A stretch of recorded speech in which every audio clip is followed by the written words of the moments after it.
"Something's wrong with this rifle," Rodriguez screamed, hurling the precision weapon to the ground like a furious child. The cocky Navy SEAL recruit had been missing routine shots for 3 hours straight. His teammates were getting restless. His ego was cracking. That's when a quiet voice cut through his tantrum. "The rifle's fine. You're pulling left because you're scared of the recoil." Rodriguez spun around to face a woman. Small, unremarkable, changing targets like any other range contractor. "And I suppose you could do better, lady?" he sneered. The woman looked up. Her eyes held something Rodriguez had never seen before. Something dangerous. "Try me," she said quietly. Rodriguez had no idea he was about to challenge the deadliest sniper in military history, a woman so lethal, so precise, that enemy forces called her the Ghost, a legend who was supposed to be dead. If you've ever been underestimated because of how you look, this story will remind you that true power often comes in unexpected packages.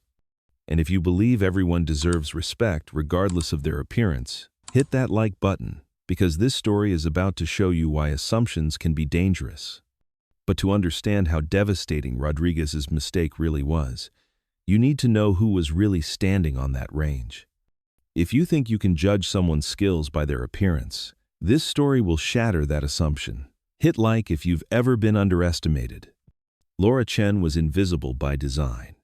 For 2 years, she'd worked as a civilian contractor at the Marine Corps Mountain Warfare Training Center, maintaining equipment and staying unnoticed among elite warriors who trained there weekly.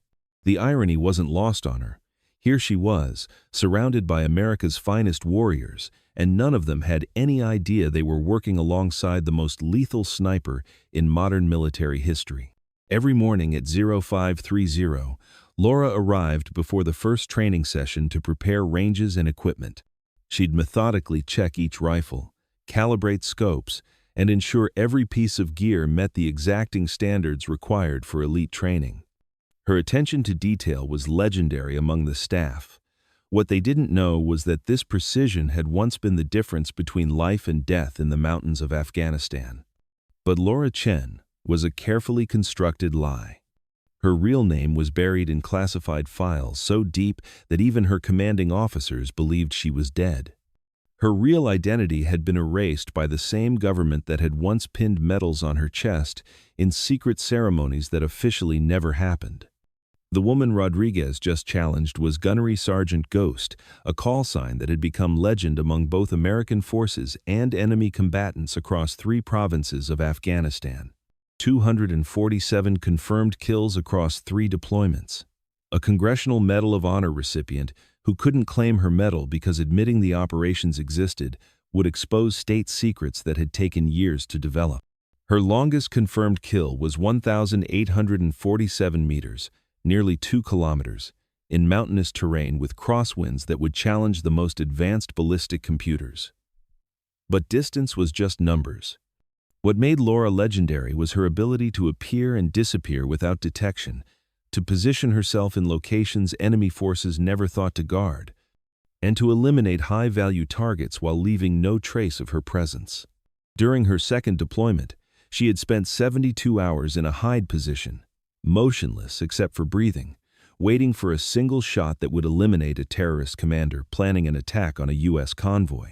When the shot came, the target dropped at 1,200 meters, and Laura vanished into the mountain terrain before enemy forces even located the direction of fire. The Ghost didn't miss, the Ghost didn't hesitate, and the Ghost had never failed a mission, until the government decided she was too dangerous to exist. Operation Nightfall had been her masterpiece and her downfall.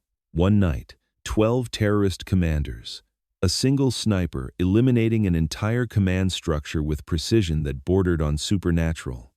The mission saved countless American lives and dismantled a terrorist network that had been planning coordinated attacks across the region. But it was too successful, too clean, too precise for the political climate that demanded plausible deniability in all foreign operations.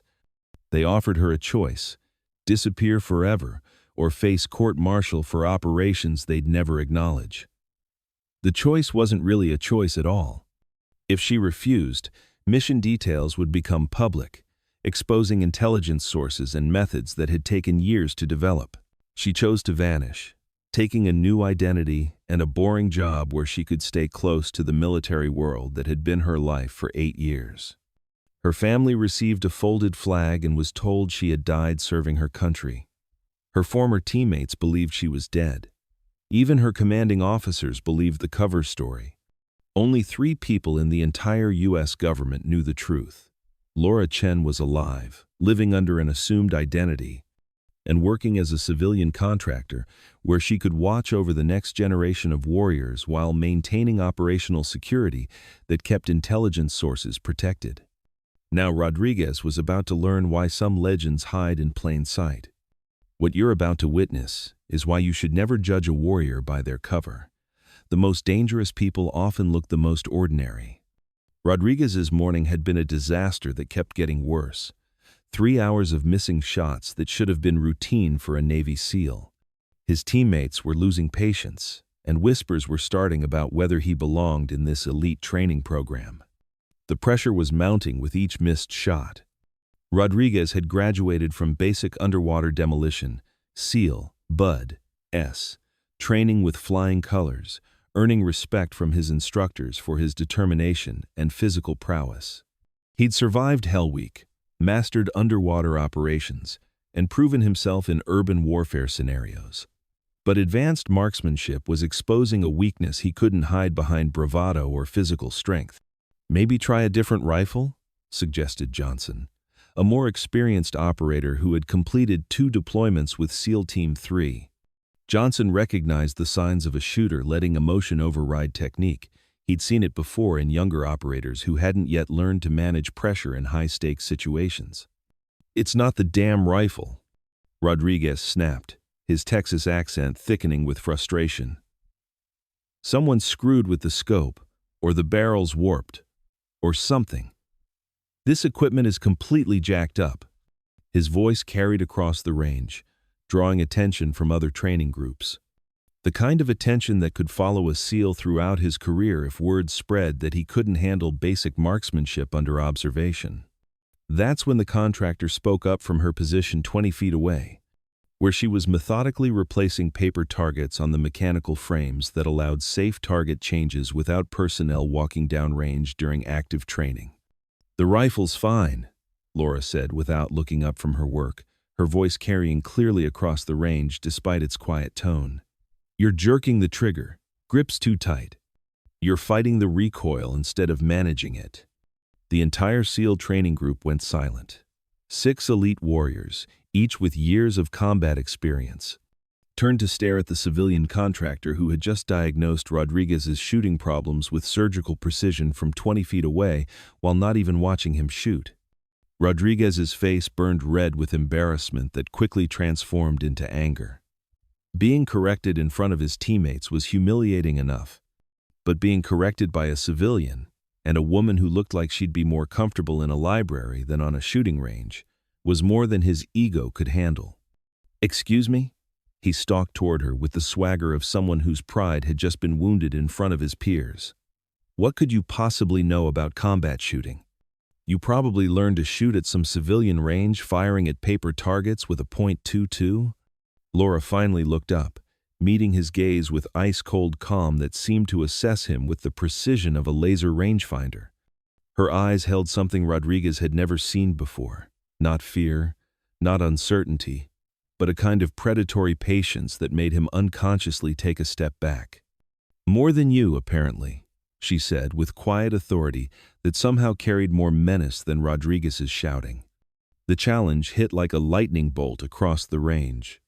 Johnson, sensing the situation escalating beyond simple disagreement into something that could become career-damaging for everyone involved, tried to intervene. "Rodriguez, man, maybe we should just—" "Prove it," Rodriguez snarled, cutting off his teammate while keeping his eyes locked on Laura. 3 shots, 500 yards, these wind conditions. You miss even one. You admit you know nothing about real marksmanship and stop pretending you can teach warriors how to fight." Laura stood up slowly, her movements deliberate and controlled. Something in her posture shifted, subtle but unmistakable to anyone who understood body language. The invisible contractor began to fade, replaced by something else entirely. Deal.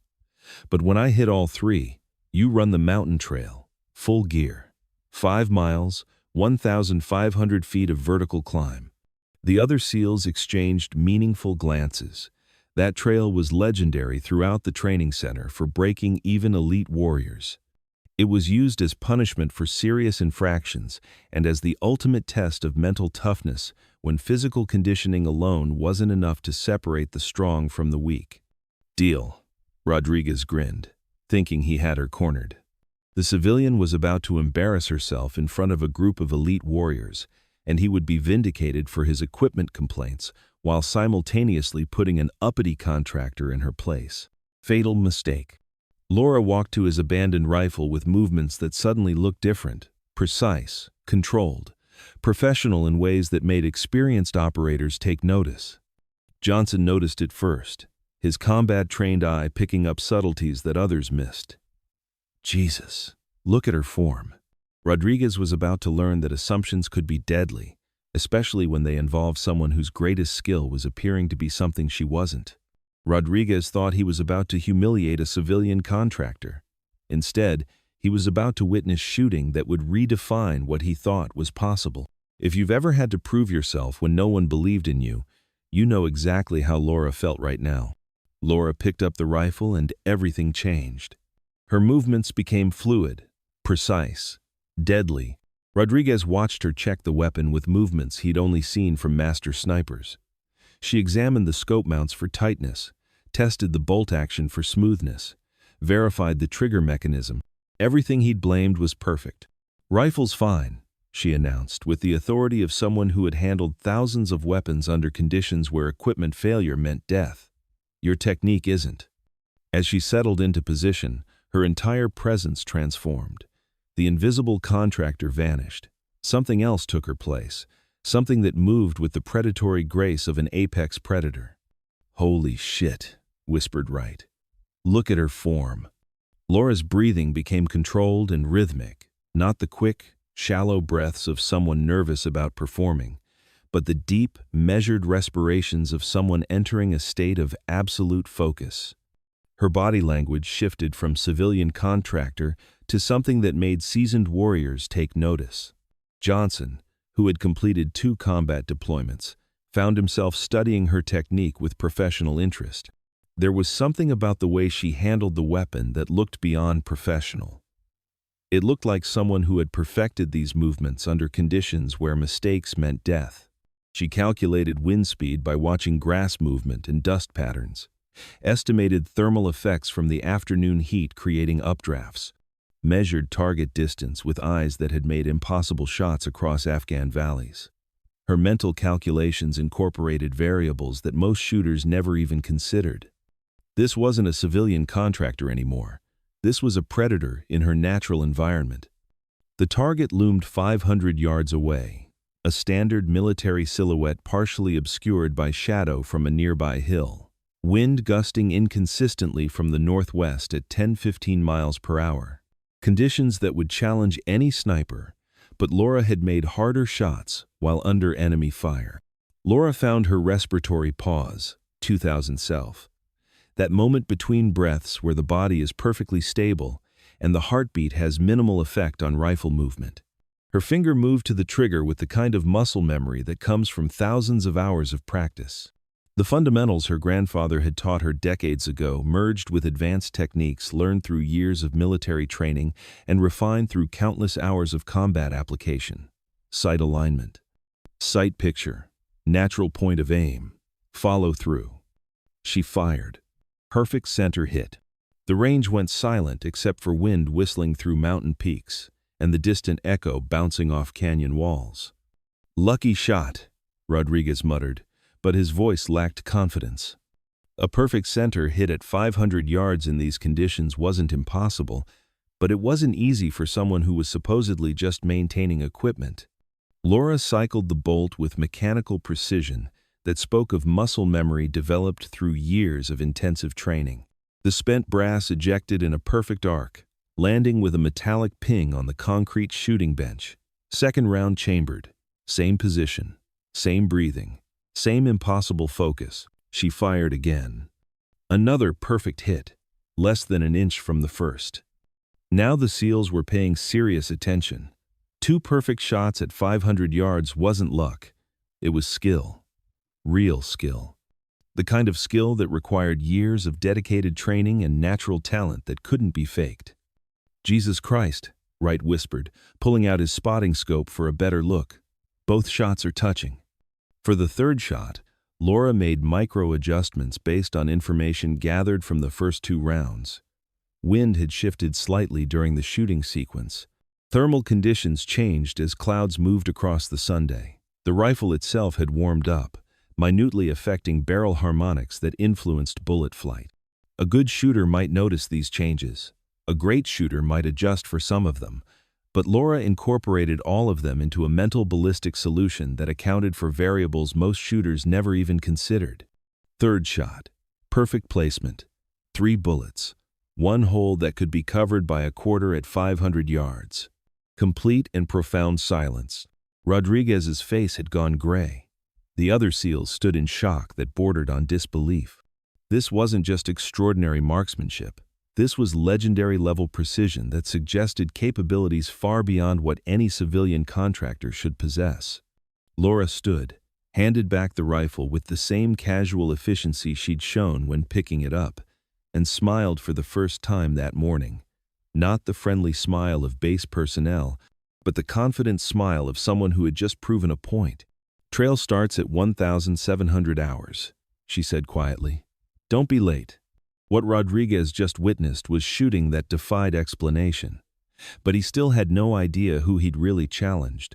The revelation that was coming would shatter everything he thought he knew about the woman who just humiliated him in front of his team. Rodriguez ran that mountain trail like his life depended on it.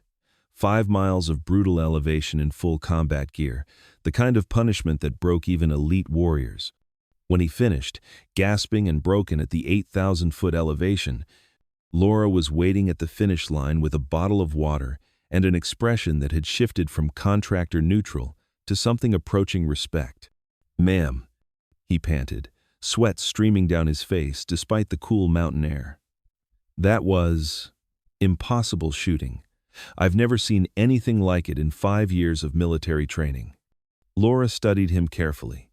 The arrogance was gone, burned away by 5 miles of vertical climbing and the humbling realization that he had severely underestimated the woman standing before him. In its place was genuine humility and a hunger to understand what he had just witnessed. "Rodriguez, let me teach you the most important lesson you'll learn in your military career. Never judge a warrior by their uniform." That night, Rodriguez made a decision that would change his entire perspective on military service. He began digging into unofficial channels, leveraging the informal networks that exist between operators who know how to ask the right questions of the right people. What he discovered over the following days shattered everything he thought he understood about the quiet contractor who had just redefined his understanding of marksmanship. The research led him down a rabbit hole of whispered conversations, classified operations, and legendary figures who existed in the shadows of official military history. Names that were spoken with reverence in special operations circles. Call signs that had become myth among those who understood the difference between warriors and legends. The Ghost wasn't just a legend passed around in late-night conversations between veterans. She was real. She was documented.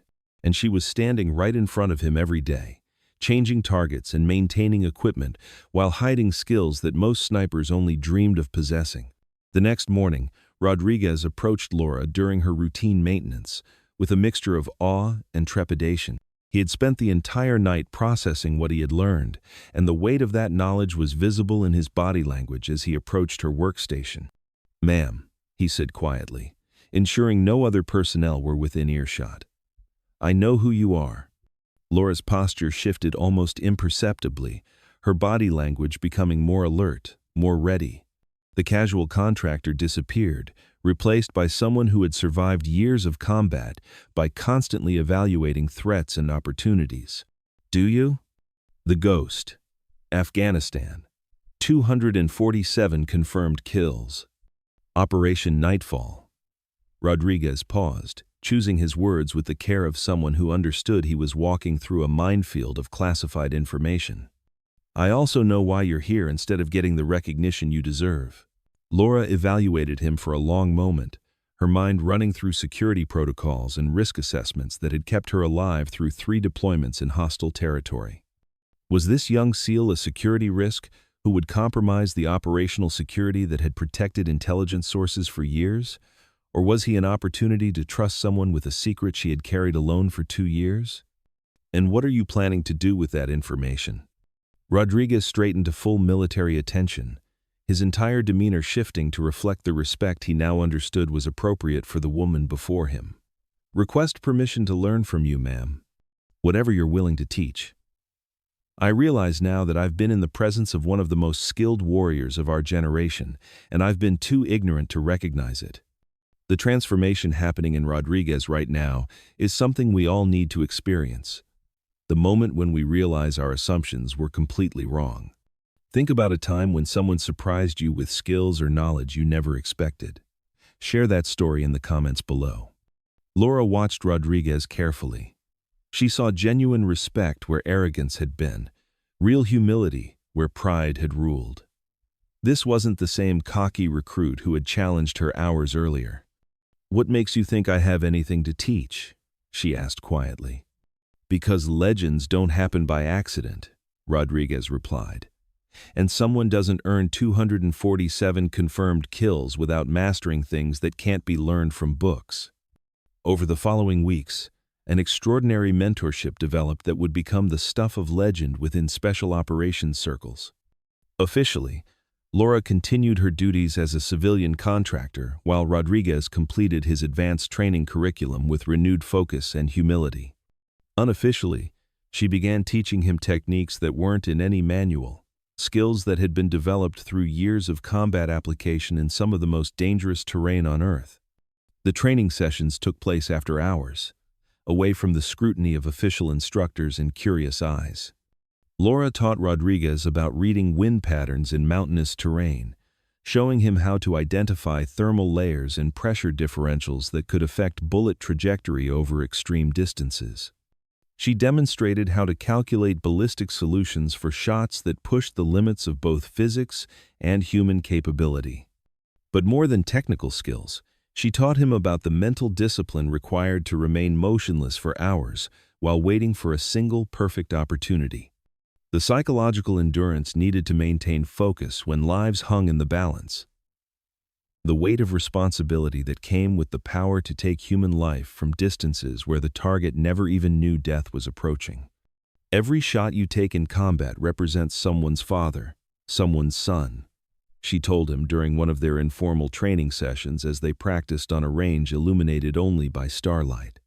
You take that shot because it's necessary to protect innocent people, not because you enjoy the power it represents. The moment you start enjoying it is the moment you stop being a warrior and become something else entirely. Rodriguez absorbed these lessons with the intensity of someone who understood he was receiving instruction from one of the most skilled warriors of their generation.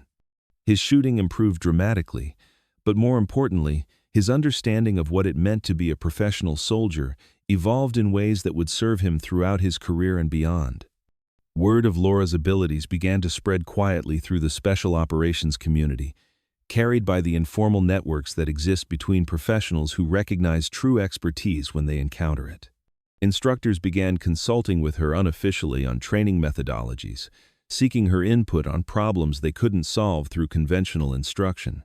Advanced students sought her out for guidance on techniques that separated good snipers from legendary ones.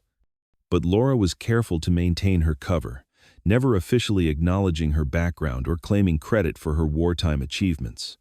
She understood that operational security wasn't just about protecting herself. It was about safeguarding the intelligence sources and methods that had made her missions possible, protecting the networks of human assets who had risked everything to provide the information that enabled precise strikes against high-value targets.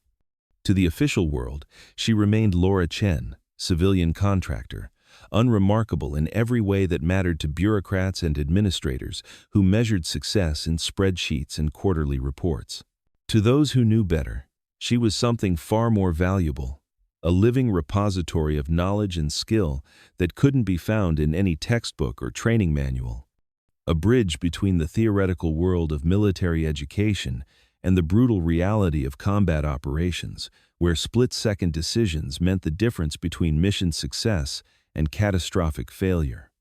Rodriguez's transformation from an arrogant recruit to a humble student teaches us that the best leaders are often those who are willing to learn from anyone, regardless of their apparent status. Think about someone in your own life who taught you an important lesson when you least expected it. Share that story in the comments. These kinds of unexpected teachers are everywhere if we're humble enough to recognize them. 6 months later, Rodriguez graduated with the highest marksmanship scores in course history. In his private journal, he wrote, "Real strength doesn't announce itself. It just performs when it matters." The most dangerous person on this base looks like someone you'd never notice. I hope I never forget that lesson. Rodriguez learned that true expertise often hides behind the most ordinary appearances. Think about the teachers, parents, co-workers, and neighbors in your life who might be heroes in disguise. Share a story about an unexpected teacher in the comments below. Number. Laura Chen's story reveals the most powerful truth about real heroes. They don't seek spotlights. They seek results. In our social media world obsessed with fame and recognition, Laura represents something revolutionary, a warrior who sacrificed personal glory for operational security, who chose anonymity over awards, who continued serving even after her country erased her from official history. She could have written best-selling books about her Afghanistan experiences, revealing classified operations that would have made her wealthy and famous. She could have become a media celebrity touring talk shows and collecting six-figure speaking fees. She could have leveraged her incredible record into million-dollar consulting contracts with defense contractors and foreign governments. Instead, she chose invisible service, teaching the next generation while protecting the intelligence sources that kept operations classified, staying hidden to keep others safe, even when that sacrifice meant living a lie for the rest of her life. The psychological toll of such a choice cannot be understated. Laura had to watch from the shadows as other military heroes received recognition for achievements that paled in comparison to her own. She attended memorial services for operations she had conducted, listening to incomplete or entirely fabricated accounts of missions where she had been the decisive factor. She lived with the knowledge that history would never record her contributions, that her family would never know the truth about her service, and that the very people she had saved would never know they owed their lives to a woman who officially didn't exist. Yet she endured this isolation because she understood something that most people never grasp. True service isn't about recognition, it's about results. And the results of her work, the terrorist networks dismantled, the attacks prevented, the American lives saved, were worth more than any medal or public acknowledgement could ever be.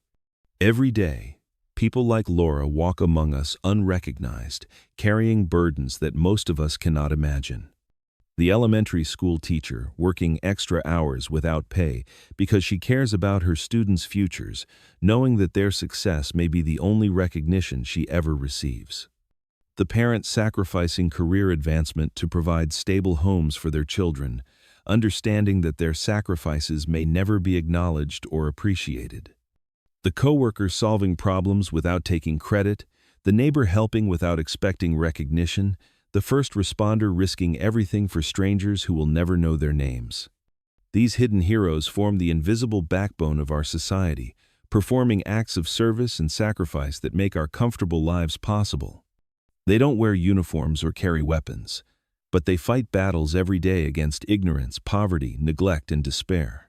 Their victories aren't measured in territory captured or enemies defeated, but in lives improved, futures secured, and hope preserved. Real heroes don't wear capes or seek spotlights. They show up when others won't. They do the work that needs to be done, regardless of whether anyone is watching.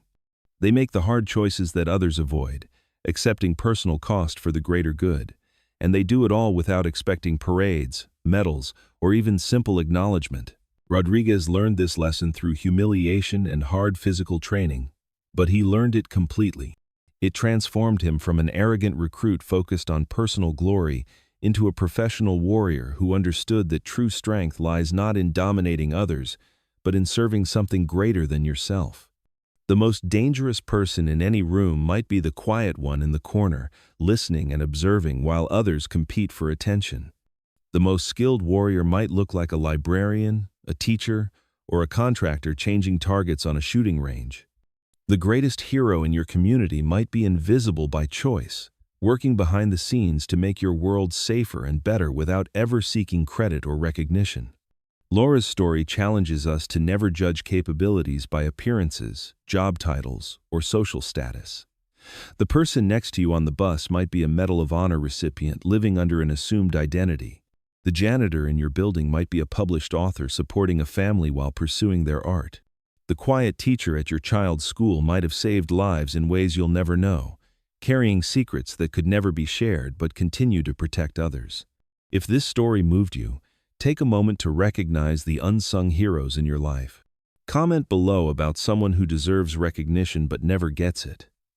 The coach who stays late to help struggling athletes.